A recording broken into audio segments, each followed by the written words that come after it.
Hi friends, welcome to our channel. నేను ఈరోజు మన ఛానల్లో కాకరకాయ కారం చేసి చూపించబోతున్నాను. నేను ఈ కాకరకాయ కారం మా అమ్మమ్మ దగ్గర నేర్చుకున్నాను.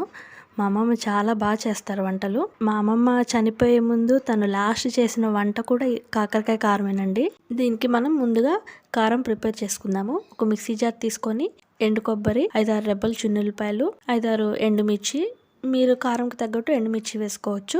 మేము కొంచెం కారం తక్కువ తింటాం కాబట్టి నేను మా టేస్ట్కి తగ్గట్టు ఎండుమిర్చి వేసుకున్నాను. శనగపప్పు, జీలకర్ర, టేస్ట్కి తగినంత సాల్ట్ వేసుకొని కొంచెం బరకగా మిక్సీ పట్టుకొని పక్కన పెట్టుకోండి. కాకరకాయలు అంటే చేదుగా ఉంటాయని చాలా మంది తినరు. కాకరకాయలు చేదుగా లేకుండా ఉండటానికి ఎవరైనా ఇష్టపడి తినేటట్టుగా నేను ఈ వీడియోలో ఒక చిన్న టిప్ చెప్తాను. నేను ముందు ఒక 1/2 kg కాకరకాయలు తీసుకున్నాను. శుభ్రంగా కడిగేసుకొని చిన్న చిన్న ముక్కలుగా రౌండ్గా కట్ చేసి పెట్టుకున్నాను. వీటిలో 1 కప్పు పెరుగు వేసుకొని, ఒక 1/2 టీ స్పూన్ కళ్ళుప్పు వేసుకొని బాగా కలిపేసుకొని ఉడకబెట్టుకున్నాను. వాటర్ ఏమీ యాడ్ చేయలేదు. సిమ్లో పెట్టేసి మనం ఉడకబెట్టుకుంటే పెరుగులోంచి వాటర్ వచ్చేసి మనకి కాకరకాయలు బాగా బాయిల్ అయిపోతాయి. ఒకసారి ఫోర్క్ పెట్టి చెక్ చేసుకోండి.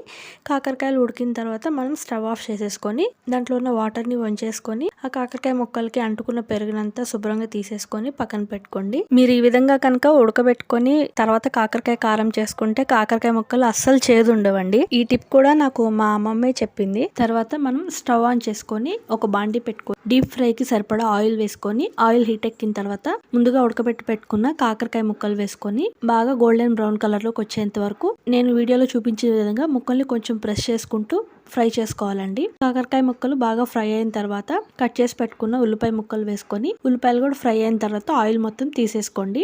ఆయిల్ తీసేసిన తర్వాత తాలింపు గింజలు వేసుకోండి. కరివేపాకు వేసుకొని, కరివేపాకు ఈ తాలింపు గింజలు అన్ని మనకి బాగా ఫ్రై అవ్వాలి. మా అమ్మమ్మ కనుక బతికి ఉండుంటే నేను తనతో నాన్ వెజ్ ఐటమ్స్ వండించి మీకు వీడియోస్ పెట్టేదాన్ని. నాన్ వెజ్ ఐటమ్స్ కూడా చాలా బాగా చేస్తారు మా అమ్మమ్మ. నాకు ఈ వాతావరణంకి చలికి బాగా జలుబు చేసి వాయిస్ ఓవర్ ఇవ్వటానికి కూడా నాకు వాయిస్ రావట్లేదు. అందుకని నేను కొన్ని రోజుల నుంచి వాయిస్ లేకుండానే వీడియోస్ అప్లోడ్ చేస్తున్నాను.